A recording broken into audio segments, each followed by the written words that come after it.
সেই দিন পাপড়ি চাটের সঙ্গে যে তেঁতুলের চাটনিটা বানালাম, আর সেই তেঁতুলের চাটনি রেসিপিটাই আমি তোমাদের সাথে শেয়ার করব, যেটা কিনা টক ঝাল মিষ্টি সব মিলিয়ে একেবারে পারফেক্ট টেস্ট হয়েছিল। তো চলো বানানো যাক তেঁতুলের চাটনি। প্রথমে আমি কিছু তেঁতুল নিয়ে সেটাকে গরম জলের মধ্যে ভিজিয়ে রেখেছিলাম। এরপর সেটাকে চটকিয়ে চটকিয়ে তার মধ্যে থেকে কাই বার করে নিলাম।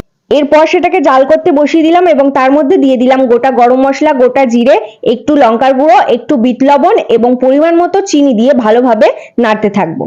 চিনিটা এখানে তোমরা তোমাদের টেস্ট অনুযায়ী দেবে। এরপর চাটনিটা ঘন হয়ে আসলে এখানে আমি একটুখানি ফুড কালার অ্যাড করেছি। এটা সম্পূর্ণ অপশনাল, তোমরা চাইলে অ্যাড করতে পারো, নয়তো স্কিপ করে যেতে পারো। এরপর আবারও একটু ভালোভাবে নেড়ে চেড়ে এটা ঘন হয়ে আসলে আমি নামিয়ে নেব। তাহলেই রেডি হয়ে যাবে আমাদের তেঁতুলের চাটনি। এই টক ঝাল মিষ্টি তেঁতুলের চাটনিটা শুধুমাত্র পাপড়ি চাটের সঙ্গেই নয়, তোমরা চাইলে এই চাটনি দিয়ে দই ফুচকাও বানিয়ে ফেলতে পারো। টেস্ট কিছুটা বাড়বে বই কমবে না। তো এই তেঁতুলের চাটনি রেসিপিটা তোমাদের কেমন লাগলো সেটা অবশ্যই কমেন্টে বলো।